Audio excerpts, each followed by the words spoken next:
সারা দেশে র্যালি, আলোচনা সভা এবং মেলার আয়োজনের মধ্য দিয়ে পালিত হচ্ছে ভূমি সেবা সপ্তাহ। দেশব্যাপী ভার্চুয়ালি মেলা উদ্বোধন করেছেন প্রধানমন্ত্রী তারেক রহমান। এছাড়াও বিভিন্ন জায়গায় দিবসটি নিয়ে কথা বলেছেন মন্ত্রী প্রতিমন্ত্রীরা। প্রতিনিধিদের পাঠানো তথ্য ছবি নিয়ে থাকছে সিরাজুম মনির শুভ ডেস্ক রিপোর্ট।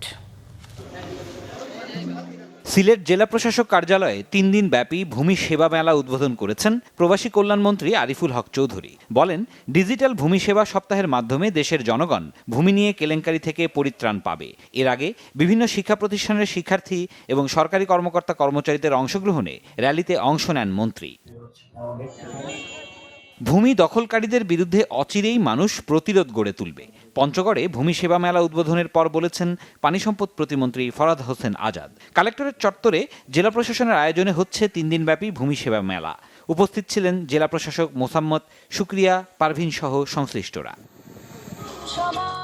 নাটোরে 3 দিনব্যাপী ভূমি সেবা মেলা উদ্বোধন করেছেন সমাজ কল্যাণ প্রতিমন্ত্রী ফারজানা শারমিন। সকালে নাটোর জেলা প্রশাসকের কার্যালয়ের সামনে থেকে র্যালি বের হয়।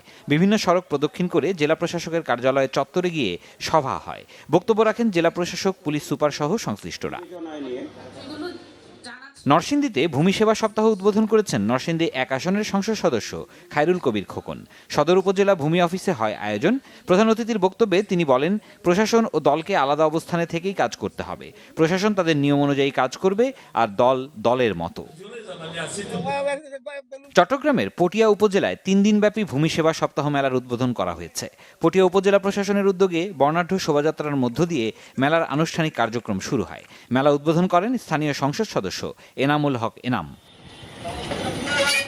এছাড়া সিরাজগঞ্জ, চাঁপাইনবাবগঞ্জ, সাতক্ষীরা, জয়পুরহাট, ঝালকাঠি, হিলি, রাঙামাটি, খাগড়াছড়ি, ঠাকুরগাঁও ও নড়াইলেও আয়োজন ছিল র্যালি ও মেলার।